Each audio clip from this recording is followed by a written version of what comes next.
E vamos convidar para conversar com vocês o presidente da Câmara Americana de Comércio, Abrão Neto, que vai dizer para a gente inicialmente, Abrão, antes de mais nada, obrigado por nos atender mais uma vez.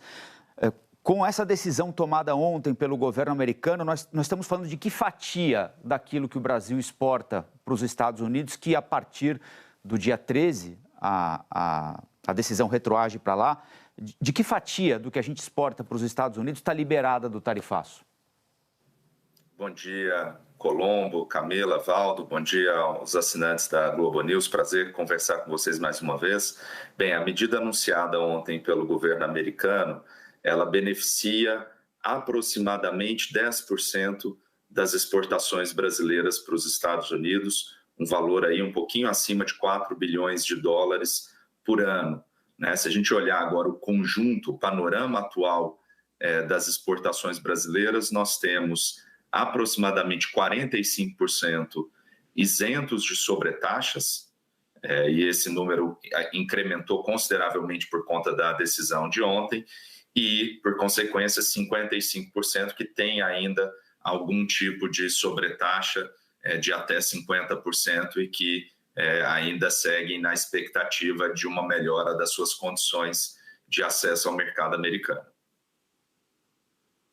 Abrão, muito bom dia. Os Estados Unidos, como você estava explicando aí, zeraram as tarifas sobre itens centrais da nossa balança comercial, só que ainda estão mantidas essas taxas em alguns itens, por exemplo, pescado, maquinário.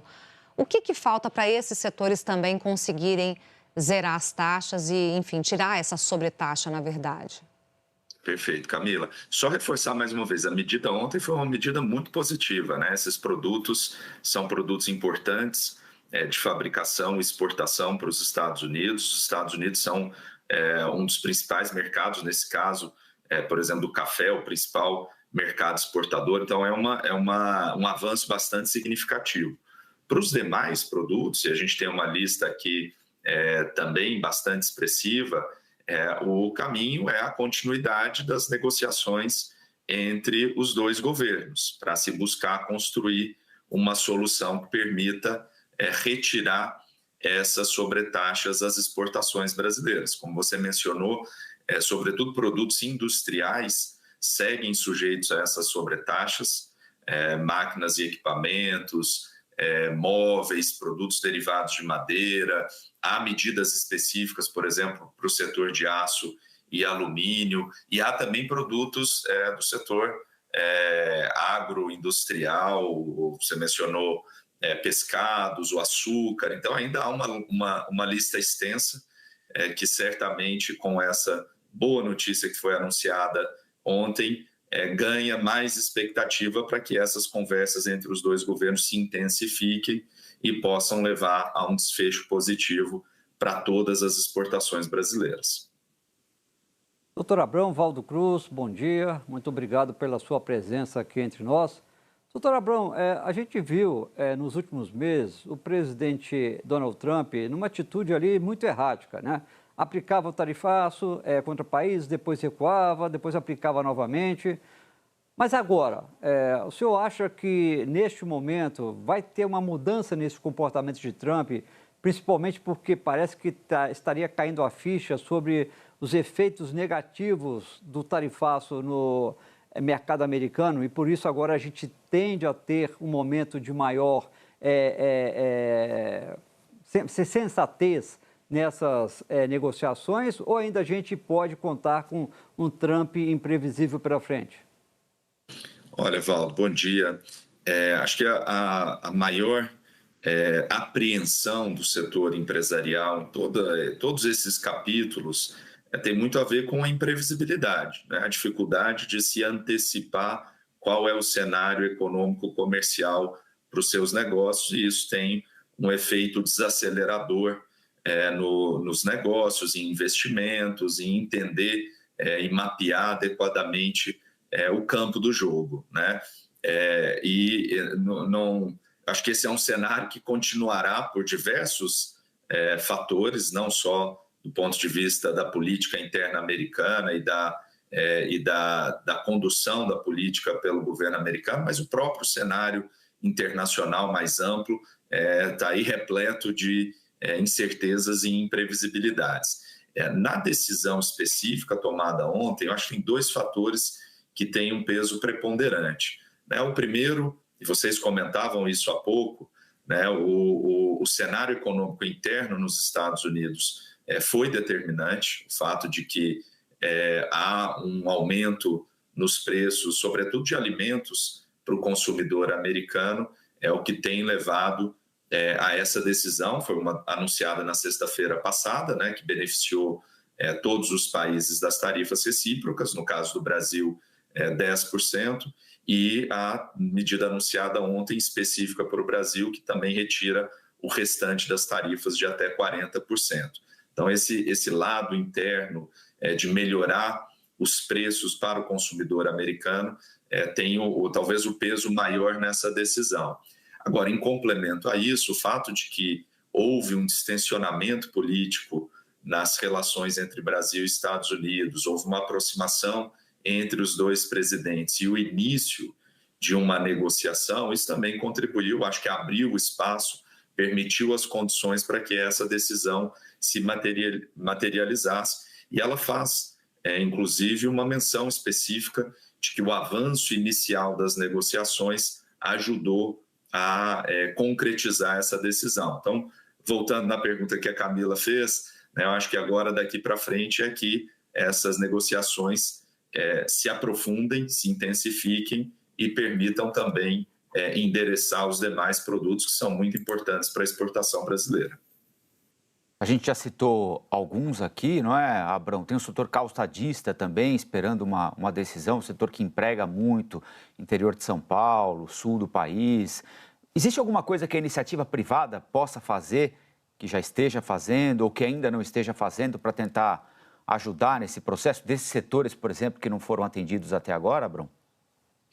O Colombo, o setor empresarial tem estado muito engajado nesse processo e na nossa avaliação aqui precisa intensificar, precisa manter esse ímpeto de engajamento, tanto em relação aos governos do Brasil e dos Estados Unidos. A AmCham tem feito esse papel aqui de buscar contribuir numa articulação com os dois governos, levar contribuições que ajudem na discussão de fundo, nos temas que possam construir essa convergência entre os dois governos, e também uma mobilização do setor empresarial, tanto aqui no Brasil como nos Estados Unidos.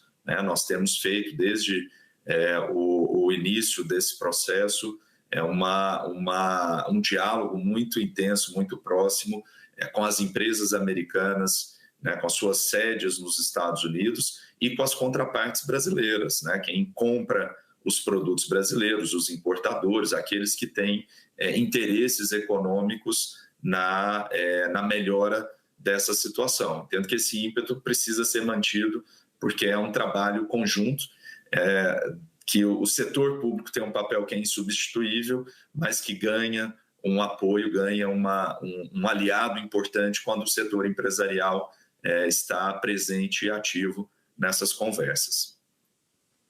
Doutor Abrão, com as negociações mais distensionadas, como a gente vê com resultados agora, desses setores que ainda precisam negociar, quais ou qual vocês consideram que seja mais urgente, seja pela questão econômica da troca, na balança comercial, seja pela necessidade do setor? Seria maquinário, seria o pescado, calçado? Qual o setor que vocês enxergam com uma urgência maior, um foco maior? Camila, da nossa perspectiva, todos os setores têm uma necessidade, um interesse muito grande no mercado americano. Para colocar aqui em perspectiva, nós estamos falando do principal mercado consumidor do mundo.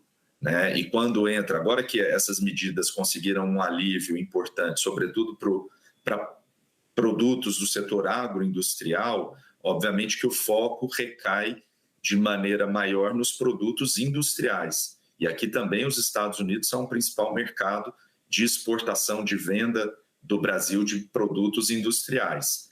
Então, acho mais do que buscar selecionar um setor específico, A nossa visão é de que todos esses setores que seguem sujeitos a sobretaxas têm um interesse urgente em buscar melhorar as suas condições. E, de novo, há também alguns setores, como vocês mencionaram, pescados, açúcar, que também seguem sujeitos a essas medidas, e certamente numa conversa com esses setores, eles deixam bastante claro o seu interesse e a sua urgência em ver a sua situação melhorada para que continuem a exportar para o mercado americano. Doutor Abrão, a ordem executiva assinada ontem pelo presidente Donald Trump deixa muito explícito que agora entra a fase da negociação, né? O presidente americano resolveu suspender temporariamente essa aplicação dos 40% sobre uma parte significativa de produtos, e agora a fase das negociações. O que o senhor acha que os Estados Unidos vão pedir para o Brasil para fechar um acordo? Ou seja, para que não volte esse tarifaço, para que você entre na normalidade. Quais são os pontos essenciais para o governo americano, na sua visão?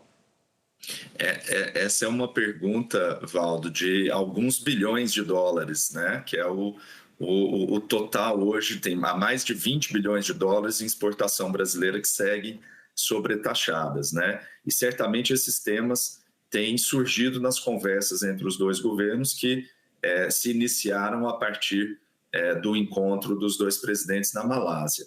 Tem alguns temas que têm acho que chamam, né, um destaque maior pela importância que eles aparecem na pauta de interesses dos Estados Unidos. Então, o tema de minerais críticos e terras raras é um deles, o tratamento das empresas de tecnologia americana no Brasil é um outro tema, propriedade intelectual, o tempo que o Brasil leva para aprovar patentes é algo que é recorrente no diálogo entre os dois países, e também acesso a mercado, alguns mercados específicos que os Estados Unidos já deixaram bastante claro, né? Esse é um processo, é uma dinâmica de negociação que os dois governos acho que têm muito espaço para conseguir criar essas convergências. O exemplo de minerais críticos e terras raras talvez seja emblemático, né? Porque não é um tema ofensivo dos Estados Unidos e defensivo e prejudicial para o Brasil. É um tema que há possibilidade de se construir uma relação ganha-ganha, que permita aos Estados Unidos diversificar as suas fontes de fornecedores, né? Reduzir o risco que hoje existe para o seu fornecimento de insumos que são fundamentais para a revolução tecnológica, inteligência artificial, transição energética. E do lado do Brasil, seria importante também como uma fonte adicional de investimentos, de tecnologia que permita que o Brasil avance no mapeamento, na extração e no beneficiamento desses insumos aqui no Brasil. E o mesmo é válido para os demais temas. É possível construir ganhos que sejam compartilhados pelas duas economias.